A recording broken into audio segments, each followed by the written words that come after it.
E pra të dashur miqtë e mi, ja ku po ritakohemi sërish me mua Tirona Lilin për të sjellur pranë jush një ngjarje që në fakt na ka tronditur të gjithëve.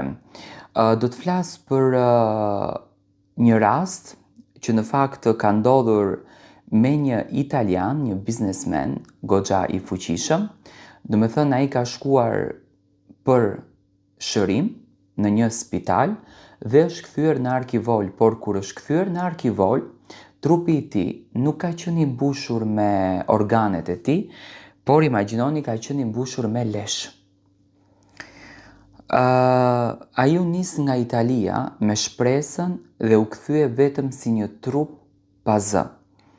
Massimo Ferro, 54 vjeç, sipërmarrës, biznesmen, bashkëshort, baba, njeri me plane dhe ëndra të papërfunduara, nuk e imagjinonte kur se udhëtimi i tij drejt Shqipërisë do të ishte udhëtimi i fundit i jetës.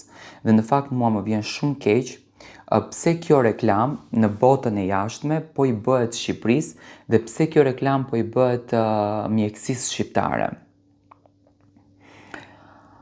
Ai nuk shkoi për pushime, nuk shkoi në Shqipëri për biznes, ai shkoi për shërim. Do të thënë ka shkuar në një spital në Shqipëri që të shërohet. Një ndërhyrje që ju premtua si e thjesht, një operacion që ju prezantua si rutinë, një klinik private që reklamonte sigurinë, profesionalizëm dhe standarde europiane. Do të thënë reklama e madhe në këtë kohë ndonjëherë është gabimi më i madh i vetes. Por pas pak ditësh, familja mori telefonatën që asnjë familjar nuk duheshte ta merr kurrë. Massimo ka ndruar jetë. Do të thënë, pasi ka hyrë në operacion, familja ka marrë telefonatën që Massimo ka ndruar jetë. Nuk ka patur asnjë lloj shpjegimi, nuk ka patur asnjë detaj të qartë, ka patur vetëm heshtje dhe një trup që nuk ishte më ai një njeriu të gjallë. Tani, rezeksion grastik, kështu është të quajtur ndërhyrja, një procedurë që kryhet çdo ditë në 10 spitale. Do të thënë nuk është se ka qenë ndonjë ndërhyrje shumë e fortë. Një operacion që në teori nuk duhet që të merr jetë, por diçka shkoi tmerrësisht keq. Ditë pas operacionit, Massimo nuk u përmirësua.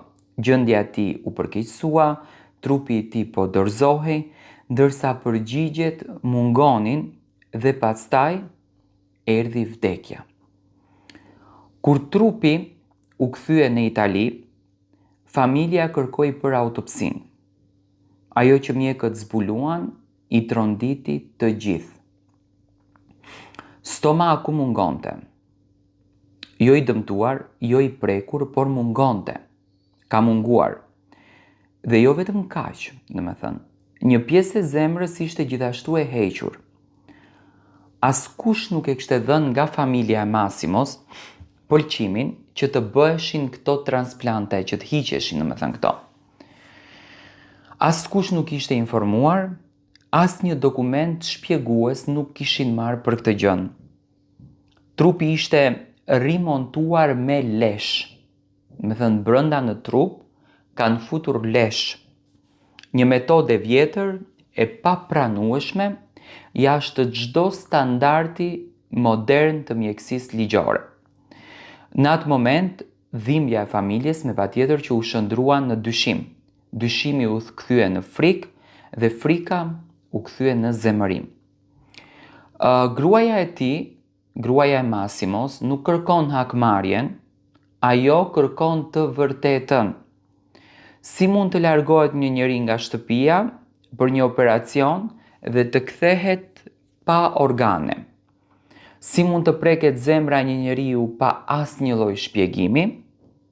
Si mund të mbyllet një çështje me fjalën komplikacion?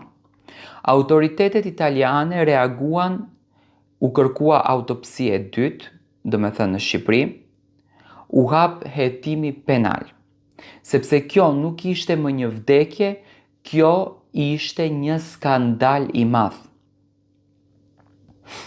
Tashi, dyshimet në fakt që trondisin opinionin dhe që trondisin dhe familjen, që familja ka me të drejtë të ngrë pyetjen, është që a ishte vdekja natyrale, a ishte neglizhencë mjekësore, a kishte gabime fatale gjatë operacionit, apo diçka edhe më të errët. Pyetje që rëndojnë sigur, pyetje që presin në fakt përgjigjen, që realisht nuk ka një përgjigje. Në heshtjen e një klinike private, u shua një jetë, por zëri i familjes nuk u shua. Në fakt, lajmi nuk është se është përhapur shumë në Shqipëri, se është mirë të hetohet kush është klinika private dhe të shqyrtohet si situatë, sepse kjo gjë mund t'i ndodhen edhe një shqiptarit aty brenda, le të mos asocojmë se ishte italian edhe ta lëmë si gjë të heshtur. Kjo nuk është vetëm historia e Massimos, kjo është një histori e çdo njeriu që beson verbërisht. E çdo familje që shpreson se spitali është vend shpëtimi dhe jo varr, dhe një udhëtim për shërim që përfundoi në arkivol, një operacion që lë pas vetëm pyetje, një familje që jeton me dhimbje dhe me misterin. Deri më sot përgjigjet mungojnë, por një gjë është e sigurt, e vërteta nuk mund të qepet me lesh. Do me thënë, e kuptuat se çfarë ka ndodhur? Shikon tjetri në Instagram, në Facebook, në rrjetet sociale, një spital privat në Shqipëri. I beson reklamës së madhe që bëhet për këtë spitalin privat, duke menduar që me patjetër ky spital ka rregulla strikte, do me thënë, respektohet edhe nga institucionet shtetërore. Dhe vendosën që këtë operim ta kryej në Shqipëri.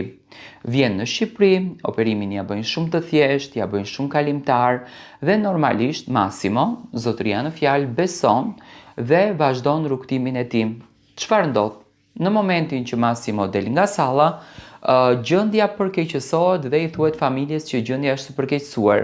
Dhe për një kohë të shkurtër, bie telefoni dhe i thonë që Massimo ka ndruar jetë. Familja shqetësohet, me patjetër që e marrin kufomën në Itali, dhe kur bëhet autopsia pas kërkesës që ka bërë shteti italian për të dytën herë, kur hapen organet, kuptohet që organet brenda në trup mungojnë dhe trupi është zëvendësuar me lesh, një metodë e cila është bërë vite më herët. Tani pikpyetja është e madhe. Unë që shqetësohem si qytetar, por dhe si gazetar, kush është ky spital? Duaj që të hetohet më së shumti ky lajm, të kuptojmë kush është ky spital privat që po merr jetë njerëzish dhe çfarë në të vërtetë po ndodh në Shqipëri. Ju lutem shpërndani sa më shumë këtë video.